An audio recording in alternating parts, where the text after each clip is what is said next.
Bonjour à tous, aujourd'hui j'avais envie de vous parler dans cette vidéo des raisons qui font que globalement on mange de plus en plus et de manière individuelle mais aussi de manière collective. Quelles sont les raisons qui font que finalement on mange de plus en plus?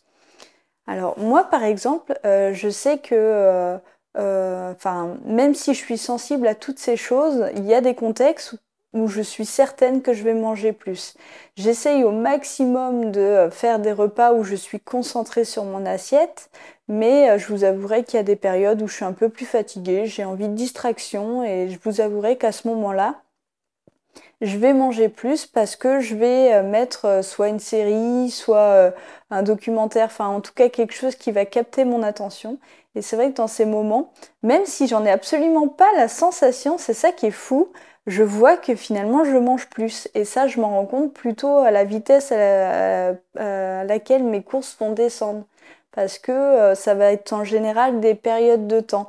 C'est quand je commence à le faire une fois, je sais qu'après c'est plus compliqué pour moi de couper, en fait, de juste prendre le temps de déjeuner ou de dîner seule devant mon assiette.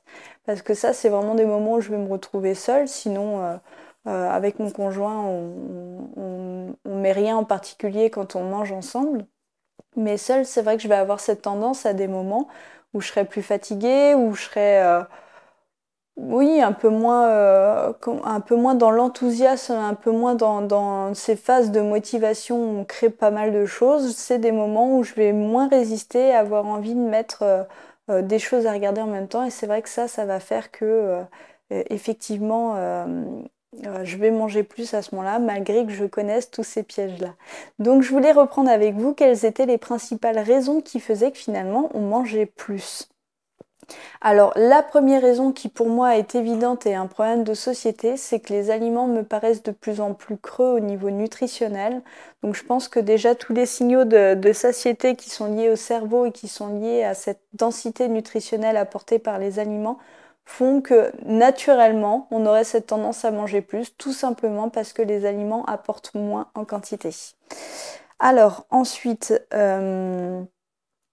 il y a le fait d'être coupé de son corps. Il y a de plus en plus de personnes qui sont en insatisfaction corporelle. Pourquoi? Parce qu'en fait, on a beaucoup d'images médiatiques qui sont diffusées, qui laissent entendre qu'un corps devrait être de telle ou telle manière. Typiquement, quand on regarde les mannequins, on se rend compte que c'est vraiment des corps d'adolescentes, ce qui fait que ça finit par mettre des fausses croyances, des images sur ce que devrait être le corps d'une femme, des critères de beauté qui sont vraiment complètement déconnectés de ce qui est possible de faire, donc de l'insatisfaction qui font que petit à petit on va se couper de son corps parce que tout simplement on le rejette, on ne l'aime pas. Donc si vous êtes coupé de votre corps, obligatoirement vous allez finir par manger plus, tout simplement parce que vous êtes coupé de vos sensations. Donc vous ne prêterez moins attention à vos signaux de satiété. Une autre raison, ça va être l'uniformisation de l'alimentation.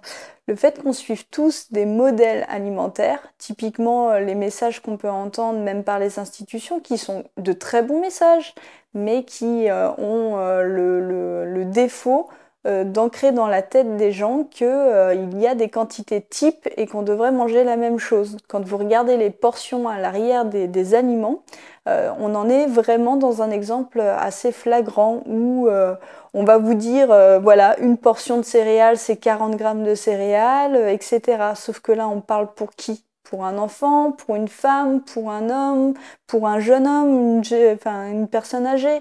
Enfin voilà, en tout cas, c'est des besoins qui sont complètement déconnectés de la réalité, qui sont une moyenne et qui finissent par ne convenir à personne. Donc ça, c'est aussi quelque chose qui fait que petit à petit, on s'est déconnecté de ces sensations de satiété et même de faim, je dirais, et qui font que vous allez probablement manger plus petit à petit. Et donc, voilà, en tout cas, ce qui amène cette tendance. Une autre raison, ça va être de fuir une émotion. Alors, le fait de manger, ça va créer des sensations, des émotions, des sensations chimiques en fait, qui vont se traduire de manière chimique dans votre organisme, ce qui va vous permettre de dépasser certaines émotions que vous cherchez à fuir. Alors, typiquement, ça peut être la colère, ça peut être la frustration, ça peut être la peur. Dans ces moments-là, ce que vous allez faire, c'est qu'en mangeant, vous allez permettre de créer soit la dopamine suivant le contenu que vous allez manger, mais aussi de la sérotonine, une hormone qui va vraiment vous permettre de ne pas ressentir la douleur, de vous couper de la douleur. Donc toutes ces choses font que dès que vous aurez des émotions, vous allez avoir cette illusion de sensation de faim qui ne sera pas une vraie faim, qui sera une faim émotionnelle. Donc ça, c'est quelque chose qui peut vous amener à grignoter et à manger bien plus que ce que vous auriez tendance, enfin ce dont vous auriez besoin de manger en tout cas.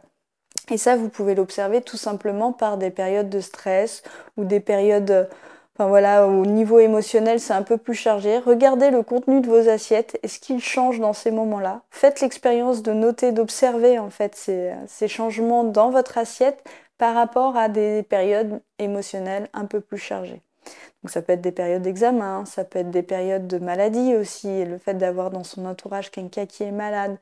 Vous voyez comme ça peut impacter votre alimentation, vos habitudes alimentaires.